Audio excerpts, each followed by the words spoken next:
وأشهد أن لا إله إلا الله وحده لا شريك له وأشهد أن محمدا عبده ورسوله. يا أيها الذين آمنوا اتقوا الله حق تقاته ولا تموتن إلا وأنتم مسلمون. يا أيها الناس اتقوا ربكم الذي خلقكم من نفس واحدة وخلق منها زوجها وبث منهما رجالا كثيرا ونساء واتقوا الله الذي تساءلون به والأرحام إن الله كان عليكم رقيبا. يا أيها الذين آمنوا اتقوا الله وقولوا قولا سديدا يصلح لكم أعمالكم ويغفر لكم ذنوبكم وما يطع الله ورسوله فقد فاز فوزا عظيما. أما بعد، السلام عليكم ورحمة الله وبركاته. یکی می خواهد از تو جنت و حور، یکی می خواهد از تو جنت و حور، یکی خواهد که از دوزخ شود دور. ولیکن ما نخواهیم این و آن جوست، مراد ما همین خوشنودی توست. چو تو خوشنود گردی در دو عالم، همین مقصود بس والله اعلم. پروردگارا، دوستای خدا گفتند بسیاری از بندگان تو جنت را خواهان هستند، وارد شدن جنت را اشتیاق دارند و آن حور و آن غلمان و آن ناز و نعمتهایی که در جنت داری که چشم او را ندیده است، گوش او را نشنیده است، بندگان تو این ناز و این نعمتهای تو را برو شدن خواهش ها دارند، میل دارند. لیکن صاحب این مصرع‌هایی که از زبان این دوست خدا به گوش ما و شما رسید، این حضرت گفتند پروردگارا، من نه خواهش جنت دارم، نه میل حور و غلمان و ناز و نعمتهای جنت دارم، فقط و فقط خواهان او هستم که تو از من در دنیا و در آخرت راضی باشی. خواهش من گفت میل من همین است که فقط و فقط تو از من راضی باشی. زیرا این دوست خدا با انگشت‌های مبارک خود ورق‌های قرآن وقت ورق میزد، به این آیت قرآن آمده بود اعوذ بالله من الشیطان الرجیم و رضوان من الله اکبر ذلك هو الفوز العظیم. به این آیت قرآن این بنده خدا که روبرو شده بوده است که الله بیان کرد از همه قیمتترین آن چیزی که در جنت برای شما بندگانم وجود دارد این رضاگی من است. من در جنت از شما راضی می شوم، فلا اسخط بعده ابدا. من اصلا بعد راضگیم در جنت بالای شما دیگر غضب نمی کنم، غضب من از بالای شما برداشته می شود. این دوست خدا هم گفتم پروردگارا در عالم از من راضی باش، در آخرت از من راضی باش، همینش برای من بس است. ما نیز پروردگارا به سوی ذاتی تو دعا میکنیم که خدایا در دنیا و در آخرت از ما بندگانی گناهگار و از ما بندگانی در سهو و در غلط آلوده خدایا راضی باش. خدایا از این نعمت خیلی قیمتی که رضاگی توست، خدایا ما را برخوردار بگردان. خدایا جنت و ناز و نعمتهای جنت و از همه بالاتر و قیمتتر روبرو شدن به جمال تو خدایا برای ما بندگانت موفق بگردان. خدایا عبادت هامون در دنیا زیاد بگردان. خدایا توفیق هامون بازم مستحکم بگردان. خدایا ایمان های ما را بازم نورانی و مستحکم بگردان. خدایا از همه راه های بد، از همه راه های حرام خدایا ما را پس بگردان. ربنا تقبل منا انك انت السميع العليم وتب علينا انك انت التواب الرحيم. آمين يا رب العالمين. اعوذ بالله من الشيطان الرجيم. ان اصحاب الجنة اليوم في شغل فاكهون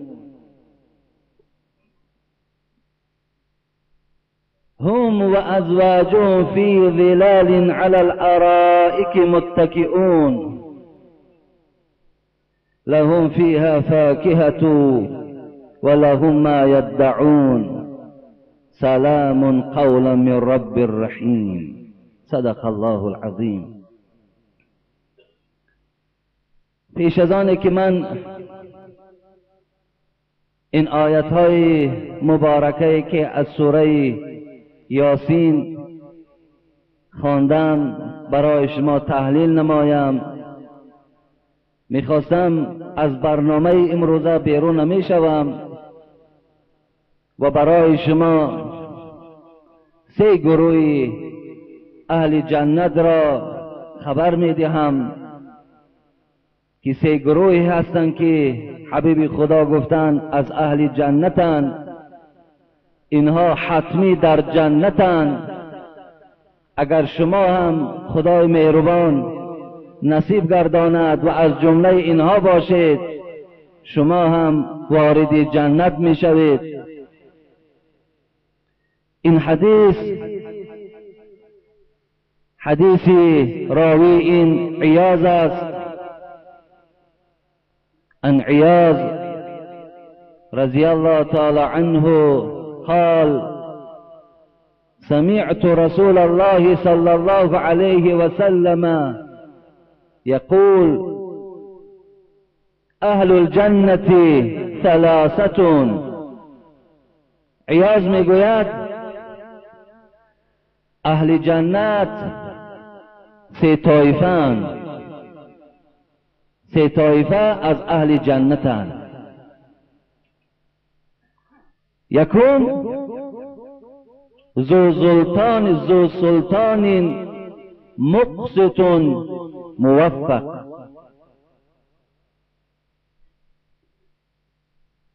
رجل رحیم رقیق قلب لكل ذي قربى ومسلم وعفيف متعفف ذو عيال. رواه مسلم. حبیب خدا گفتن یکم گروه اهل جنت ذو سلطان مقسط موفق. هر یک صاحب ولایت،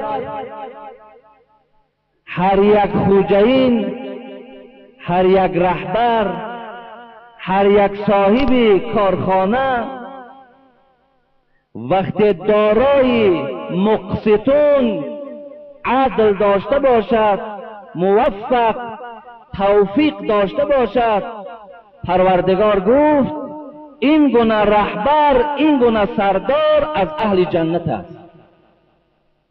یکم هر یک شخصی که زیر دست دارد، هر یک شخصی که با خود عنوان رهبریت دارد، از سردار بالا سر کرده تا پایان، هر کسی که زیر دست دارد از دست او گویم او سبب هست در پیشگاه پروردگار و الا رزق در دست الله هست، در ید قدرت خدا هست. مگر این بندگانی که امروز سردارند، اینها همچون یک سبب هستند. وقتی اینها اگر عدل داشته باشند، انصاف داشته باشند و توفیق و خدا ترسی داشته باشند، حبیب خدا گفت یکم طایفه اهل جنت اینهاست. برادر عزیز و گرامی، امروز الحمدلله که روز به روز بنده های خدا زیاد شده ایستادند که با خود هر کدام او نام رئیسی دارند، نام خوجینی دارند، نام سردار کدام فرم هستند، کدام کارخانه هستند، یا سردار تمام مردم هستند، یا یک قسم مردم در زیر فرمان اوست. مراد صاحب ولایت است، یعنی کسانی که حکومت دارند، کسانی که رهبریت دارند. وقتی اگر در برابر این یک خدادادی است خوشبهاشان، هر کسی که این گونه عنوانها را صاحب می شود این هم داد خداست، لیکن در برابر این شرطهای زیرین ضرور بوده است: عدل داشته باشد و خدا ترسی داشته باشد. این حالت در یکم طایفه اهل جنت انا امین هاست. رسول اکرم صلی الله علیه و سلم میگوید: سبعه یظلهم الله فی ظله یوم لا ظل الا ظله. 7 طایفه است که در روز قیامت در زیر سایه عرش پروردگارند، که بجز سایه عرش در روز قیامت هیچ سایه نیست. گفتند یکم او کیست؟ امام عادل. ببینین، سرداری که عادل باشد، عدل داشته باشد. مراد از عدل انصاف دارد، راست قول است، راستکار است، نیک اندیشه است، خیرخواه است، ستم ندارد، ظلم ندارد، دروغ ندارد، بی انصافی ندارد. پیشوای عادل چه از جمله کارخانه های دینی باشد چه بیرون از او باشد، فرقی ندارد. هر رهبری که نباشد، عدل و توفیق همراه او باشد، او از جمله جنتی هاست. پروردگار در قرآن میفرماید: و اقسطوا ان الله یحب المقسطین. ببینید، شما انصاف کنین، عدل کنین. گفت پروردگار، زیرا پروردگار عادل ها را دوست می‌دارد. ان الله یأمر بالعدل والاحسان. پروردگار در قرآن میگه من امر میکنم شما را، ای کسانی که بندگان من در زیر دست شما کار میکنن، شما خوجین اونها هستین، شما را امر میکنم که عدل کنین، شما احسان کنین. پس یکم طایفش که بوده است، هر یک رهبر، هر یک حکومتدار، هر یک سرداری که عدل دارد، خدا ترسی دارد. در برابر اگر رهبر باشی و عدل نباشد، خدا ترسی نباشد، پس حبیب خدا شما را خط زده است که شما از اهل جنت نیستید. دوم، رسول اکرم صلی الله علیه و سلم گفتند: رجل رحیم رقیق قلب لکل ذی قربا و مسلم.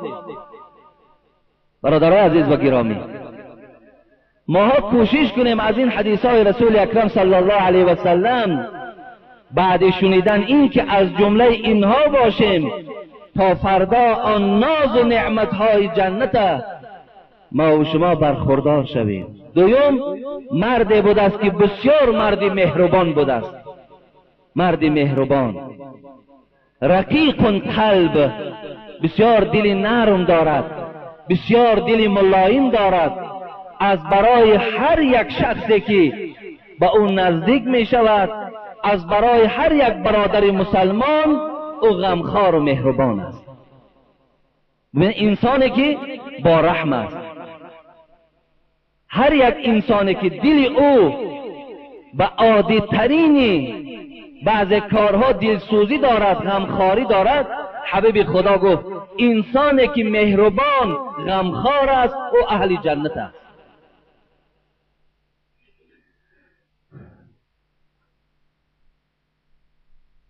استاد من خدا رحمتشان کند بابای ملا شریف احمد میشناسین، هر زمان یک سخنی را میگفتن که میگفت در راه می آمدم، در اتوبوس های همون زمانه سوار بودم، بعدا میگوید به همین کوچه وطخاصی که ما و شما میگوییم به همین جا میگه گذر کردیم، فصل زمستان بود، نگاه کردم که یک پرنده در داخل همون آب در یک حالت خیلی لرزان قرار دارد. خیلی از وقت یک پرنده در خنکی در آب خنک باشد، میگوید هیچ فرصتی نشد که از همون اتوبوس فرامو همون پرنده را همراه خود گیریم. همون زمان به نام خدا به طرف ما میگفت که ما همچه یک فرزند، یک اون زمانا با خورتر بودیم، میگفت 10 سال گذشته است همون غم پرنده از دلم دور نرفته است. دائم میگفت فکر همون پرنده را میکردم، حال همون پرنده چی شد. در اصل حبیب خدا میگن اگر شما در ذبح یک گنجش اگر دل شما غم خورد، الله روز قیامت بالای شما رحم میکند. یعنی انسانی که اگر رحم دل باشد، انسانی که سخت دل نباشد، بے رحم نباشد، سوم اهل جنت. رسول اکرم صلی الله علیه و سلم گفتن عفیف متعفف ذو عیال. ببینید یک کسی که عیال زیاد دارد، 6 فرزند 7 فرزند 10 فرزند دارد، لیکن دست طلبندگی ندارد، یعنی انسانی که صاحب عیال است، فرزندای زیاد دارد، لیکن میان بستگی و کار میکند برای این فرزندای خود از راه حلال پول دریافت میکند و اینها را شکمشان اسیر میکند، حبیب خدا گفت این گونه شخص هم روز قیامت از اهل جنت است. یعنی مراد از طلبیدن باید بنده های خدا دور باشد. طلبیدن بسیار یک بیعاری است، طلبیدن بسیار یک ناخوبی ها دارد. حتی رسول اکرم صلی الله علیه و سلم گفتن اگر شما دانین که طلبیدن چی بیعاری و چی بیعزتی میارد، من باور دارم که شما یک قدم به سوی طلبیدن نمیزنید. افسوس که شما از این درک ندارین، از بیعاری او، از بیعزتی او. ولی ببینید امروز بعضی از اهل علم هم مثال دست طمع دارند. این بسیار بدبختی است در اسلام که وقتی یک شخصی که اگر معروف و مشهور باشد با از بنده های خدا پول طلبد یا دست طمع دراز کند، حق مرا دهین، برای من حق جدا کنین، اینا همه هیچ وقت در اسلام موردی پسند نیستند. الحمدلله که این 3 طایفه اهل جنت، ماها انشاءالله این حدیث رسول اکرم گوش انداختیم و کوشش کنیم که از جمله اگر رهبر باشیم با انصاف و با عدل خدا ترس باشیم، اگر رهبر نباشیم انسان باشیم که مهربان باشیم، غمخوار باشیم و دیگر برای فرزندای خود از راههای حلال و درست مبلغ دریافت کنیم و شکم اونها را سیر کنیم و دست طلبیدن هیچ وقت دراز نکنیم. این حالت ما از اهل جنتیم. پس می آییم به این آیت هایی که من از سوره مبارکه یاسین خواندم. اعوذ بالله من الشیطان الرجیم. ان اصحاب الجنة اليوم فی شغل فاکهون. پروردگار میگوید جنتی ها در جنت سرگرمی نوش و نعمت های پروردگارند. یعنی وقتی جنتی ها که در جنت می درآیند به نعمت های چشم انسان او را نادیده وقتی روبرو می شوند، بسیار در او سرخوش می شوند و بسیار در او سرگرم می شوند. هم و ازواجهم فی ظلال علی الارائک متکئون.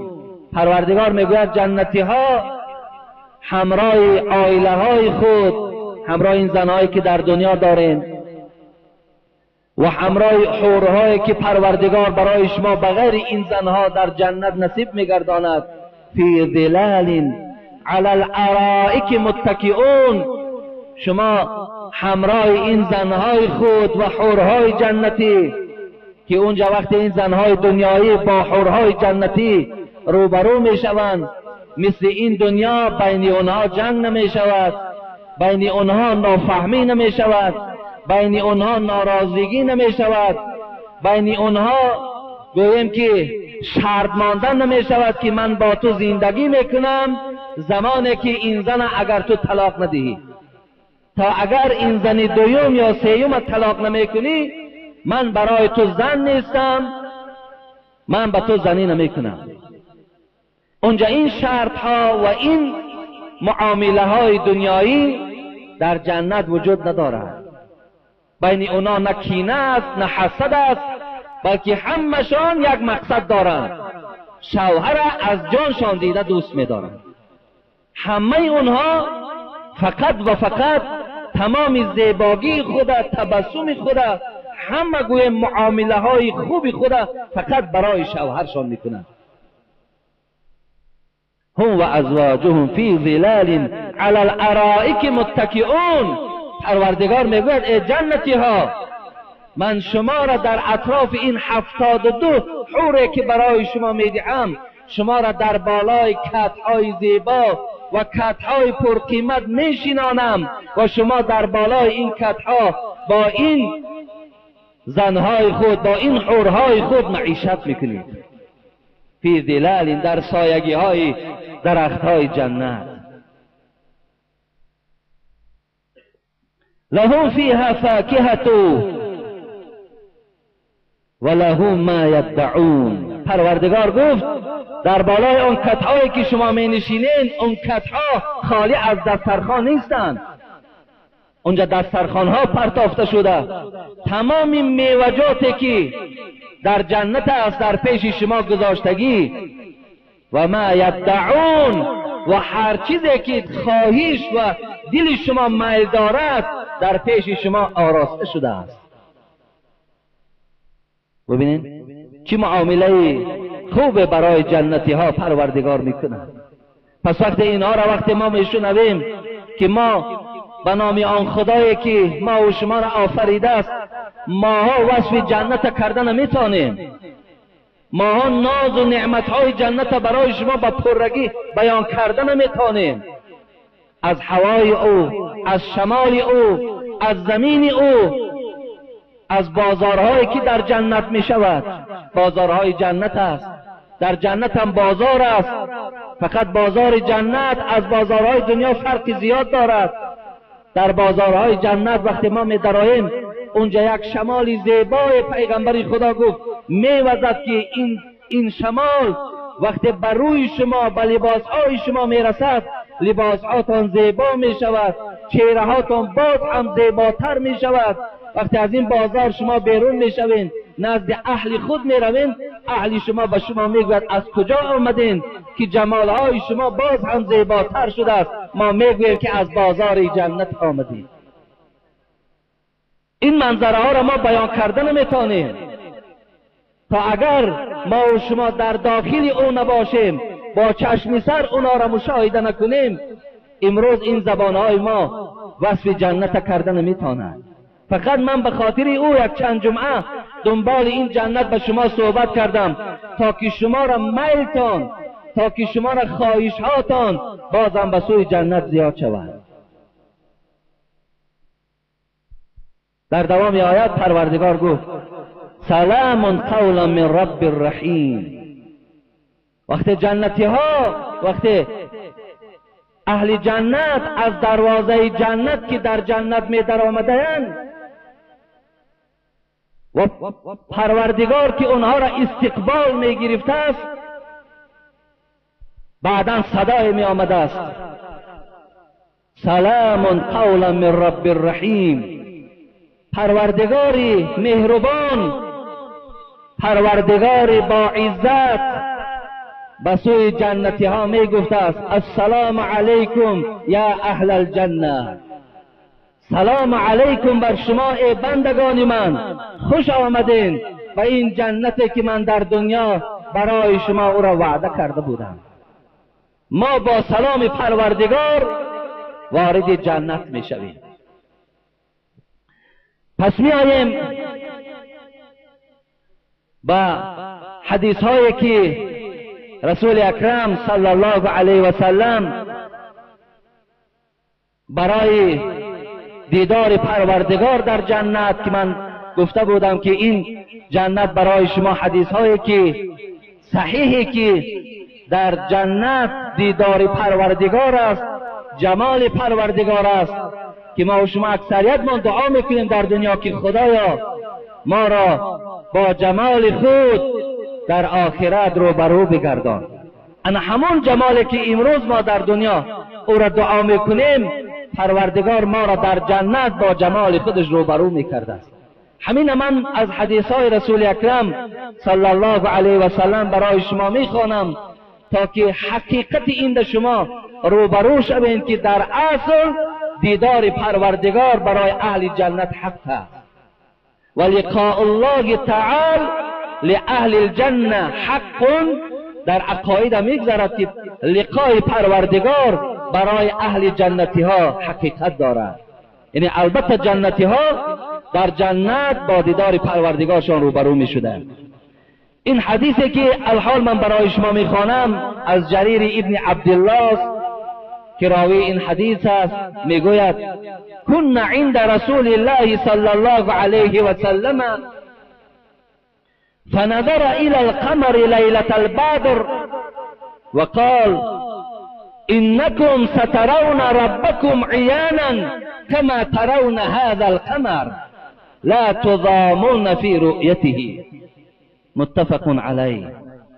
حدیثی هست که هم بخاری روایت میکند، هم مسلم روایت میکند، هم ابو داود و هم ابن ماجه و هم نسائی و دیگر کتب احادیث همش اتفاق نظر دارم به این حدیث که جریر ابن عبدالله میگوید ما نزد رسول اکرم صلی الله علیه و سلم بودیم، این هنگام فنظر الى القمر لیلة البدر، حبیب خدا به سوی مهتاب نگاه کردند، مهتابی که ما و شما در شب 14 و 15 وقتی به مهتاب نظر کنید چقدر روشنی زیبا دارد، همچنان روشنی دارد که دنیا را همگیش روشن میگرداند. به سوی همون مهتاب نظر کرد و به سوی همه ما اصحاب و بندگان خدا گفت انکم سترون ربکم عیانا کما ترون هذا القمر. گفت ای بندگان خدا روز قیامت شما پروردگارتان میبینین همچنانه که امروز شما به مهتاب به یگان مشقت و به یگان مزاحمت به یگان مشکلات شما به همین مهتاب نظر دارین، همچنان روز قیامت پروردگارتان با چشم سر میبینین. چگونه همین مهتاب دیده ایستاده این؟ آیا در دیدن همین مهتاب یگان مشکلات به شما گفت احساس می شود؟ گفتن نه. گفتن انا همچنان پروردگارتان روز قیامت شما میبینید.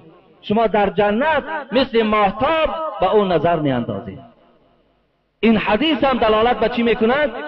به دیدار پروردگار در روز قیامت میکند. فقط در دنیا دیدن پروردگار به کسی میسر نمی شود، زیرا الله خود در قرآن میگوید اعوذ بالله من الشیطان الرجیم لا تدرکه الابصار و هو یدرک الابصار. هیچ چشم ما را در دنیا نمی بیند مگر همه چشم ها را ما می بینیم. گفت پروردگار این دلالت بر اون میکنه که در دنیا کسی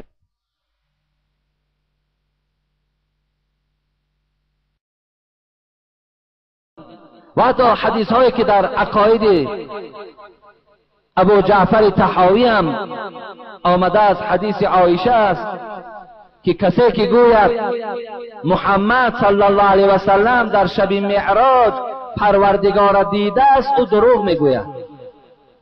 مقصد حتی شب معراج هم رسول اکرم صلی الله علیه و سلم در سفری خوب که با دعوت پروردگار نزد الله رفته بود، حضرت عایشه مادرمان گفت کسی گوید که محمد خدا را دیده است او دروغ میگوید. زیرا در همین عقیده طحاویه باز حدیث دیگری هم میگذرد که وقتی از رسول الله ابی ذر غفاری میگوید پرسیدم هل رأیت ربک، ای حبیب خدا تو خدا را دیدی یا ندیدی؟ میگوید رسول اکرم صلی الله علیه و سلم بر من جواب گردانید که من نور دیدم، یعنی رأیت نورا، من همون شب نور دیدم. پس اینا دلالت بر همین میکند که در دنیا خدا را دیده نمی شود. حتی قصه حضرت موسی هم دلالت بر همین میکند که وقتی که حضرت موسی در مقام خود آمد، همه ما و شما میدانیم که موسی به یگان واسطه با پروردگار سخن میگفت و کلم الله موسی تکلیما. حضرت موسی با پروردگارش سخن میگفت و حتی وقتی که سخن گفت حضرت موسی را میگد بسیار ذوقش آمد و به سوی پروردگار چی گفت؟ قال رب ارینی انظر الیک، پروردگارا ما به واسطه جبرائیل با تو سخن میگویم، صدای مرا ذات تو میشنود، صدای تو را من میشنوم. ای پروردگار خواهش این دارم که یک بار جمالت برای من نشان ده. رب ارینی انظر الیک. قال لن ترانی، از پروردگار جواب آمد ای موسی مرا دیده نمیتانی، من میدانم که تو خواهش داری میل داری لیکن مرا دیده نمیتانی. حضرت پروردگار در دوام آیت چی گفتند؟ انظر الی الجبل فان استقر مکانه فسوف ترانی. گفتند موسی برای آنکه تو باوری حاصل کنی که تو مرا دیده نمیتانی به سوی کوه نظر کن. اگر همان کوهی که در پهلوی توست یا در نزد توست اگر قوت دیداری من کند، من جمال ما برای تو نشان میدهم. فلما تجلی ربه للجبل، وقتی پروردگار میگوید نور تجلی خدا به سوی همون کوهی که اشاره کرده بود روانه کرد، بعد این نور الله به کوه رسیدن چی شد؟ جعله دکا و خر موسی صعیقا. پروردگار میگوید وقتی که نور تجلی الهی به این کوه زد، بعد زدن این کوه پاره پاره شد و خر موسی صعیقا. موسی این حالت دید میگوید به زمین زد و بیهوش شد. بعد میگوید به هوش آمدن حضرت موسی گفتند سبحانک تبت الیک و انا اول المؤمنین. پروردگارا بزرگ هستی تو، پاک هستی تو، توبه کردم خدایا من اولین شخصی هستم که ایمان به ذات تو دارم. اینم دلالت بر اون میکند که حضرت موسی هم گویم به دیدار پروردگارش در دنیا موفق نشد. پس ما عقیدمان همین است که دیدار پروردگار برای اهل جنت در بهشت البته موفق می شود. در دوام حدیث می خوانیم، حدیث صهیب است که اینا مسلم روایت کرده است. قال رسول الله صلی الله علیه و سلم اذا دخل اهل الجنة الجنة يقول الله تبارك وتعالى تريدون شيئا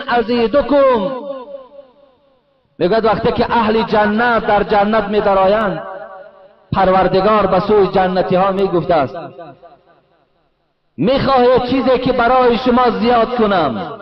میخواهید؟ جنتی ها می گفتند الم تبیض وجوهنا الم تدخلنا الجنة و تنجینا من النار. پروردگار وقتی میگفته است میخواهید که من برای شما چیزی را زیاد کنم، للذین احسنوا الحسن و زیاده. پروردگار میگوید برای انسانهایی که در دنیا عملهای صالح زیاد کردند ما پاداش خوب میدهیم و زیاده. و این زیاده که در آیت قرآن آمده است مفسرای کرام میگویند این زیاده جمال پروردگار است. برای آن کسانی که در دنیا عمل صالح کردند هم پاداش نیکو و زیاده، این زیادهش گفتند دیدار پروردگار است.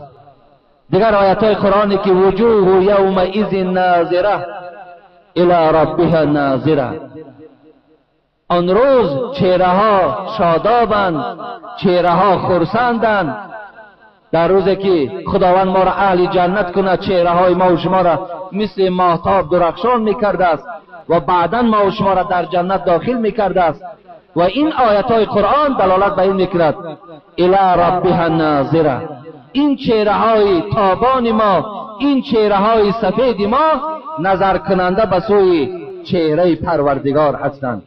وقتی میگفت است تريدون شیئا ازیدکم، آیا برای شما زیاده گردانم چیزی را؟ جنتی ها میگفتند الم تبیض وجوهنا، پروردگارا آیا ماها را نورانی نگردانیدی؟ آیا این چهره های ما را مثل ماهتاب گردانیدی؟ آیا برای ما اینقدر نوش و نعمت زیاد گردانیدی؟ و تدخلنا الجنة، آخه ما را وارد جنت کردی، و تنجینا من النار، ما را از آتش دوزخ نجات دادی، باز چی برای ما نصیب میگردانی؟ بعدا حبیب خدا گفت در دوام حدیث فیکشف الحجاب فما اعطوا شیئا احب الیهم من النظر الی ربه.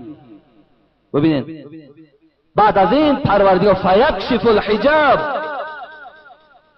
پروردگار به ملائکه ها امر میکرده است، مثل صحنه ای که ما و شما اگر در یگان صحنه اشتراک داشته باشین پرده ها کشیدگی هستند، پس پرده را ما و شما نمیبینیم، فقط منتظریم که کی پرده بیرا می شود و آن کسانی که پس پرده ما اونها را ببینیم.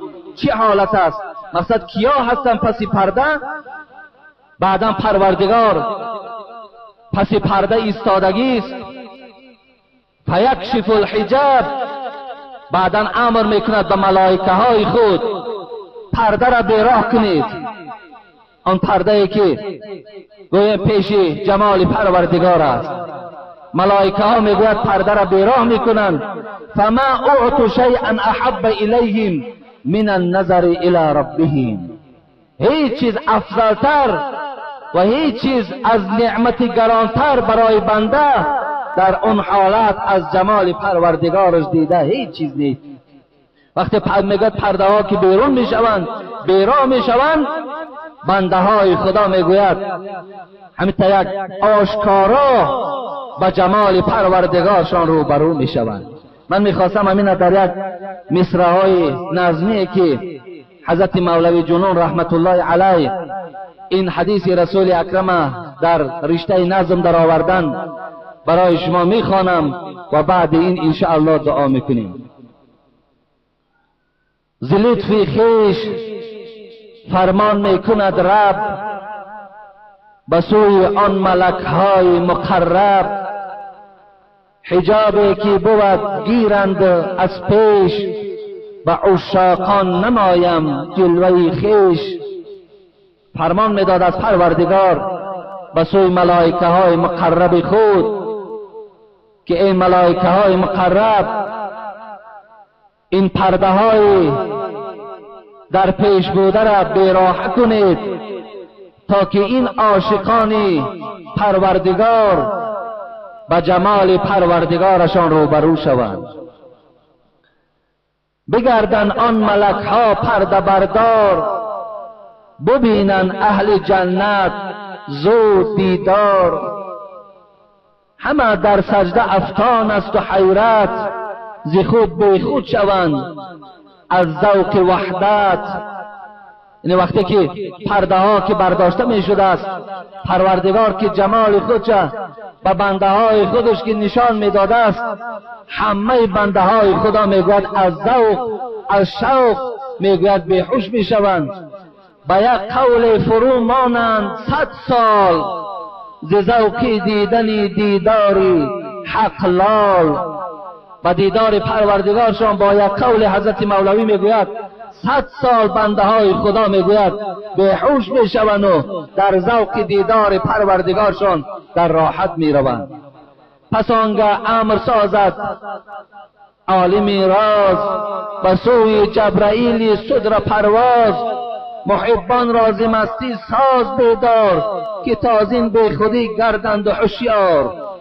بعد 100 سال پروردگار به جبرائیل بعد امر میکرد از جبرائیل، این عاشقان من، این کسانی که از ذوق دیدار من در مستی رفتند، رو اینها را بیدار بساز.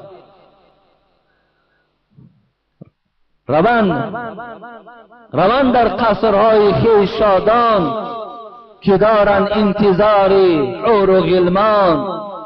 اینها را رو بیدار ساز. ما بغیر دیدار خود با برای اینا قصرها ساختیم، در قصرها برای اینا حورها گذاشتیم، برای اینا در قصرها خدمتگارها گذاشتیم.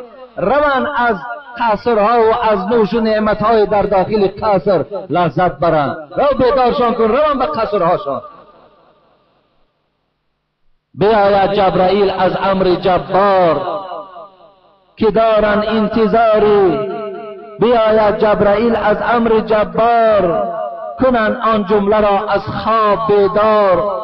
جبرائیل می آمده است بعد اهل جنتی که 100 سال از ذوق دیدار پروردگارشان بیهوش خواب بودند، همگیش بیدار می کرده است. بگوید این چنین شد امر سبحان، روند در قصرهای خود محبان. همگی من بیدار میکرد است و میگفته است روید قصرهاتان روید. پروردگار همچنان فرمان داد که روید، دیگر نعمتهای پروردگار باز منتظر حال شما هستند. شوند در گریه ها و شور و اوغان. همه جنتی ها بعد این که میشنوند سخن جبرائیل که پروردگار امر کرده است که روند قصرهاشان، روند نزد حورهاشان، روان آن مکانی که هر چیزی که میخواهند خدا برای او آماده کرده است. وقتی این سخن از جبرائیل که میشنیدند، همش میگوید در شور و در فتور و در غوغا و در گریه میگه فرو میمانند. برای چی؟ برای چی گریه میکنند؟ شوند در گریه ها و شور و افغان، که حاجت نیست ما را حور و غلمان. ما حاجت نداریم، میگوید پروردگار برسان برای پروردگار ما که ما حاجتی غور و غلمان نداریم، ما حاجتی نوش و نعمتهاش نداریم، ما حاجتی اون صوب و اون بهترین نعمتهایی که در جنت است و او هیچ حاجتی نداریم، بلکه چی حاجت داریم؟ شوند در گریه ها و شور افغان، که حاجت نیست ما را حور و غلمان. بجز این لذت این ذوق و نظاره، نظر سازیم تا به اون دوباره.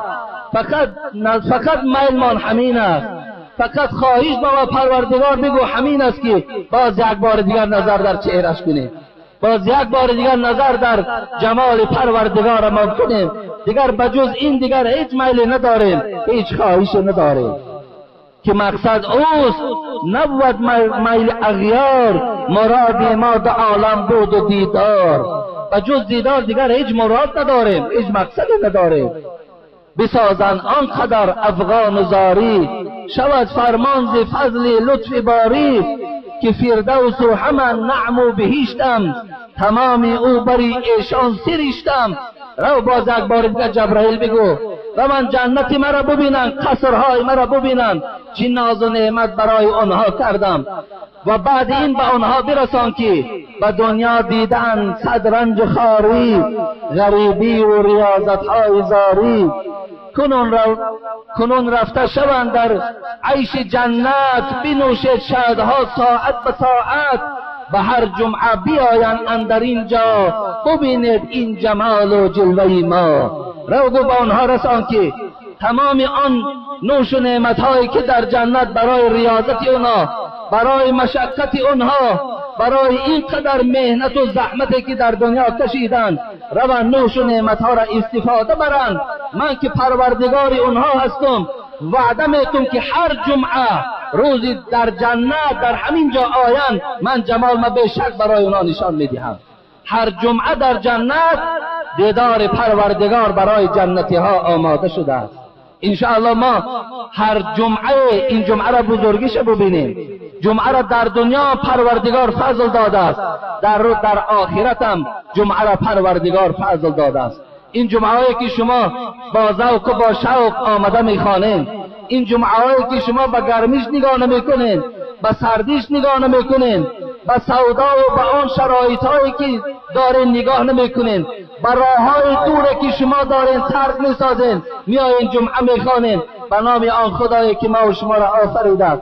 شما در عوض این مهنت هاتان در پیشگاه پروردگارتان هم جنت، هم نوش و نعمت جنت، هم دیدار پروردگار را در جنت روبرو میشوین.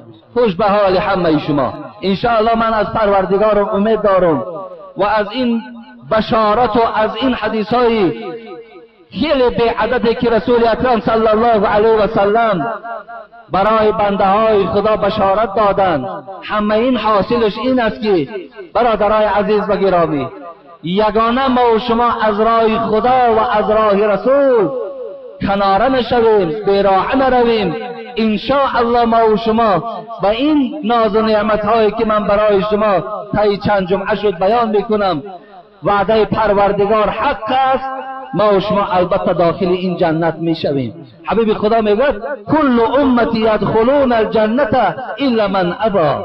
قیل و من یعبا یا رسول الله؟ قال من اطاعنی دخل الجنه و من عصانی فقط ابا. ببینید همه امتی من جنت میروند. این خیلی بشارت است. همه امتی من جنت میروند مگر آن کسانی که جنت نمیخواهند. ای حبیب خدا کی هاست آن به انصاف ها، کی هاست آن به عقل ها، کی هاست آن شخصانی که فهمیش ندارن که این گونه مکان، این گونه گویم که جای زیبا را خواهش ندارن؟ کی هستند؟ حبیب خدا گفت کسی در دنیا مرا دوست داشت، سنت های مرا دوست داشت، پایبند سنت های من بود، آن چیزی که گفتم از خط کشیده من بیرون نشد، او را خواهشش جنت است، او پاداشش جنت است. لیکن کسی که در دنیا فقط و فقط سخن ما را گوش کرد و او را عملی نکرد، معنای این را دارد که او جنت نمیخواهد. از این خاطر ماها برادر عزیز و گرامی باز میگردم به همون صحبت های خیلی پیشینه، حبیب خدا را از پدر و مادر ما دیده ماها باید دوست داریم، ماها باید بالاتر دانیم، باید عزیز دانیم، باید نگذاریم که هیچ یک انسان در راست پیغمبر ما و شما یک سخنی اندک کجم که باشد گفته نتواند که این نشانه بی‌غیرتی ما، نشانه بی‌محبتی ما را در پیش همون انسان اثبات میکند و نشان میدهد. این است برادرای عزیز و گرامی موضوعهایی که من طی 5-6 جمعه برای شما آنقدر علمی که داشتم، آنقدر فهمیشی که داشتم، آنقدر قدرتی که خدا بر من داده بود من برای شما آگاه کردم. فقط در آخر از پروردگارم خواهان او هستم که خدای مهربان این بهترین مکانه با این بهترین نوش و نعمتها، با بهترین شرایطی که برای بندگان خود پروردگار آماده کرده است، خدا برای همه ما و شما موفق گرداند. ربنا تقبل منا انك انت السميع العليم وتب علينا انك انت التواب الرحيم آمین یا رب العالمین. برادران عزیز و گرامی، امروز الحمدلله که مسجد ما و شما خدا را شکر که با قومش زیباگی دارد، با سخنهای خدا و رسول به گوش شما رسانیدن زیباگی دارد. و الحمدلله که زیباگی دیگری مسجد ما و شما این است که برادرای ما و شما از راههای دور و نزدیک به این مسجد ما و شما می آیند، گوش می اندازند برای خاطر ثواب، برای خاطر پاداش بزرگ گرفتن. باز هر کدام اونا از ما و شما فایده می گیرند، ما از اونا فایده می گیریم و بعدا باز از پی خانه هاشون می شوند. خدای مهربان این برادرایی که از چی برادرای ما داملا عبدالله و چی برادر ما قاری صدردین و چی برادر قاری شمشاد و دیگر اینجا برادرایی که از ریگر و از قرغان تیپه و از دنگره و از شهر دوشنبه و دیگر جایهایی که اینجا در حضور دارند، خدای مهربان قدمهاشان حسنات نویسد و خدای مهربان برای این محبت و این ذوقی که در دل دارند خدا بهترین پاداش که جنت دارد، ریزاگی خودش دارد، دیدار دارد، خدا برای این برادرای ما هم موفق گرداند و نصیبشان گرداند و خداوند عبادت هاشان قبول بگرداند و صحت و سلامت خدا به خاندانشان رساند. السلام علیکم استاد عزیز. ما یک گروه جوانان برای آبادی مسجد سهمگذاری کردند و التماس دعا دارند. برادر ما حاجی محکم برای فرزندانش، برادر سیم الدین ایشان دعای خیر برای خود، علی شیر برادر ما برای پدرش حاجی عبدالمنان که بیمارند و حاجی نسیم از حصار طلب دعا کردند. برادر ما حاجی جمشید از حصار طلب دعا کردند و برادر دیگر من حاجی جلال الدین از حصار برای پدرش که بیمارند التماس دعا کردند. در حق این برادرها که اینجا حضور دارند دعا کنیم که خدای مهربان خیر احسانهاشون قبول گرداند و خداوند در نامه اعمالشان ثواب این کتابت فرماید و همه آرزو و امیدهاشون خدای مهربان حاصل گرداند. و دیگر برادرهایی که اینجا در نامنویس شدند، برادر ما الهام بچه امام، برادر که قریب 2000 دانه گیشت از دوشنبه آوردن، یگان مبلغ هم نگرفتن، خدا خیرشون دید، قریب 6-7 تانه بود. خب برادر ما امام خداوند بازم توفیقش زیاد کند و اهل نماز و اهل هدایت و اهل توفیقش گرداند و برادر الهام هم همراه فرزنداش خدا از کل آفتان نگه دارد. سید مومن از غرم در حق پدر و خواهر و عمم در یک ماه فوتیدند، گفتند دعا کنید. برادر ما تورجان از نایه فرخار دعا طلب کردند. فرزندان بابای تیمور با یک برادر دیگر یک ماشین آب آوردند برای آدمای طهارت میکردگی. خدا بابای تیمور هم رحمت و مغفرت کند و این برادرها را هم نگه دارد. و یک زن صعبگل از دوشنبه یک مبلغ دادن، گفتند در حقم دعا کنید. برادران از یاوان دنگره در حق پدر و مادر و بیماری ها دعا خواستند. از جنازه مرحوم کلابی از محله نابینایان یک مبلغ دادند. در حق کسانی که در صندوق خیریه صدقه میکنند خدای مهربان همه این بندگانی که نامهای اونها خوانده شد همگیش در نزد درگاه تو، در نزد علم تو همش آشکار هستند. خدایا همه امید و آرزوهاشون حاصل بگردان و خداوند همیشه در حفظ امانت نگه دار. و خدای مهربان این قوم جمعی که در این خانه تو حضور دارند تا جمعه آینده خدای مهربان در حفظ امانت نگه دار و همه عبادت هاشون بازم خدا ساعت به ساعت زیبا بگردان و درگاهت مقبول بگردانی. آمین یا رب العالمین. خوش آمدین. خدا همه شما را صحت و سلامت نگه دارد. انشاءالله جمعه آینده اکو سوال هایی که قریب ممکن یگان تا 400 و 500 دانه سوال آمدگی است. من خدا خواهد برای شما که مختصر ممکن 3-4 جمعه حکایه میکنم، بعداً اطراف موضوعی که برای من پیشنهاد شده است که درباره او صحبت کنم و سمع شما انشاءالله بعد میرسانم. الحال برادر قاری صدردین اینجا حضور دارن، از آن میگویند ما و شما یعنی شروع به نماز میکنیم.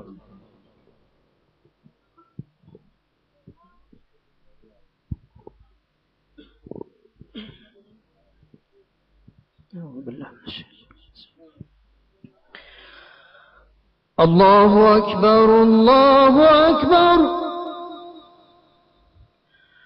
الله أكبر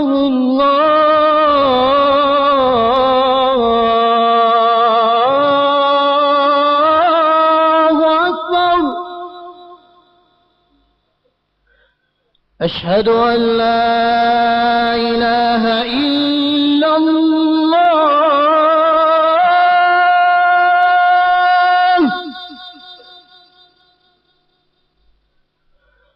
أشهد أن لا إله إلا الله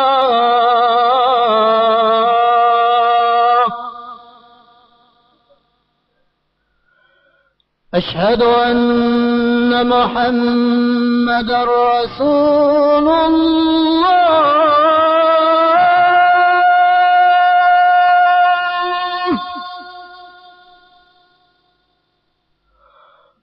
أشهد أن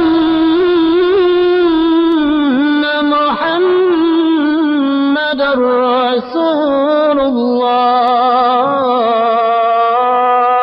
الله حي على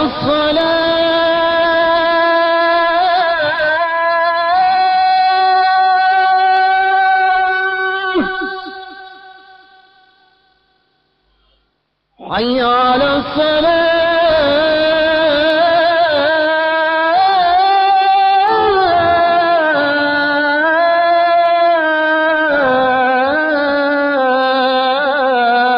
الصلاة حي على الفلاح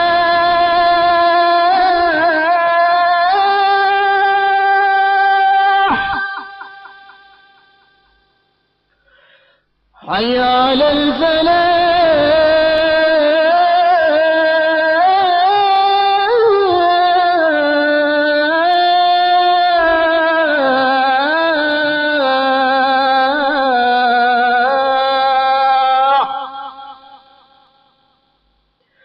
الله أكبر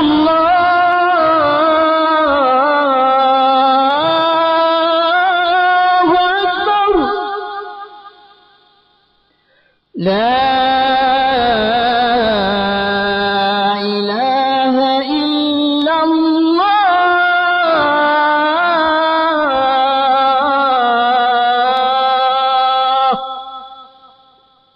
اللهم رب هذه دعوة التامة والصلاة القائمة آت محمدا الوسيلة والفضيلة والدرجة الرفيعة وابعثه مقاما محمودا الذي وعدته وارزقنا شفاعته يوم القيامة إنك لا تخلف الميعاد.